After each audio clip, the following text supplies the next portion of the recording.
เรามาดูกันเลยว่าอาทิตย์นี้จะมีการทดลองอะไรดูกันเต็มๆดูกันให้หนำใจกับการทดลองที่คุณสามารถทำกันเองได้ที่บ้านด้วย Dry Ice Experiment Week สัปดาห์การทดลองตอนน้ำแข็งแห้งมาดูกันเลยครับจะเกิดอะไรขึ้นเมื่อคุณเอาน้ำแข็งแห้งนะครับใส่ลงไปในน้ำร้อน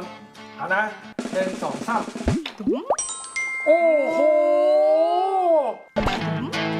โอ้โหมันก็เกิดควันไอเนี่ยนะมันดูเหมือนว่าเป็นไอเย็นนะครับแต่ว่าจริงๆแล้วดูดิมันเป็นไอร้อนนะครับพอเอามืออิงเนี่ยนะมันเป็นความร้อนมีใครเคยทำไหมเนี่ยอย่างเงี้ยนี่เห็นไหมเอาน้ำแข็งใส่ไปเพิ่มซุ่มลงไปว้าวมา1 2 3เฮ้ยนี่ทำยังไงอะทำมั่งไงหมุนเอามือหมุนแล้วก็ปัดขึ้นแรงไปนี่คือของเล่นสำหรับคนที่ไม่สูบบุหรี่ไฟฟ้านะครับเราอยากจะพ่นกับเขาบ้างแต่ว่าเราก็ใช้อุปกรณ์เหล่านี้แหละเคยว่าแบบเมื่อก่อนตอนที่รถไอติมวอลมาแล้วเราอยากได้น้ำแข็งแห้งไปขอซื้อเขาไม่ให้เลยนี่ดูดิเห็นไหม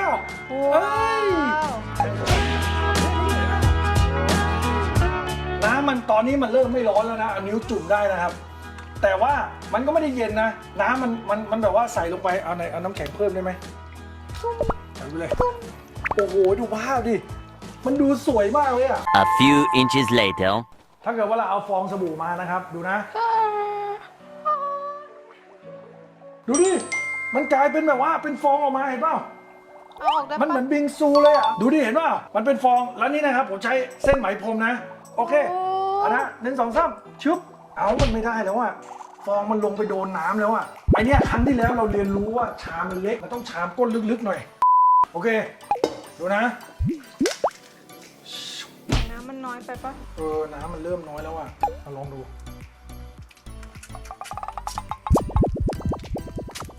ชึบ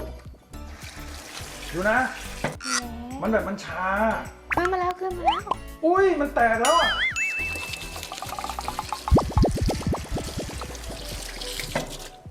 มันจะแตกไหมเราจะขึ้นมาเมื่อไหร่ดูตรงนี้มันพี่ไฟโอ้ยเปล่านะมันหลุดของมันเองอะเดี๋ยวเคยเห็นหรือเปล่าดูนะ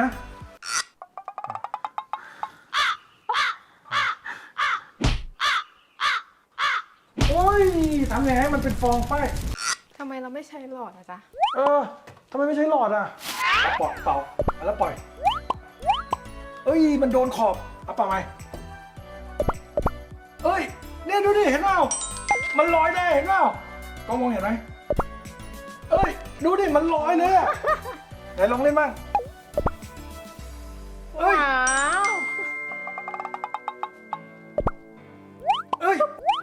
โอ้ยมันโดนกันแตกเลยมันสนุกมากเลยมันเหมือนเป็นคลื่นในทะเลอ่ะ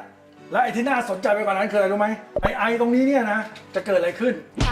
จุดไม่ขีดไฟดูดีๆนะไอเดียวกันกับไอฟองสบู่นี่นะดูนะ1 2 3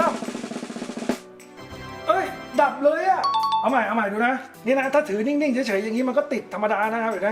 แล้วดูนะเอ้ยทันทีเลย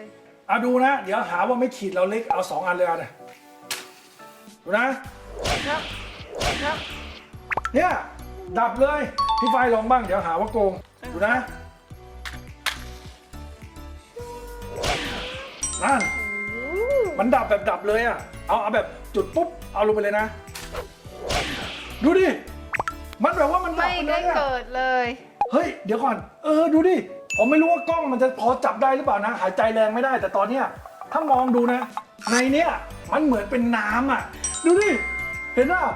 มันมาถึงขอบปริ่มตรงขอบตรงนี้เลยนะ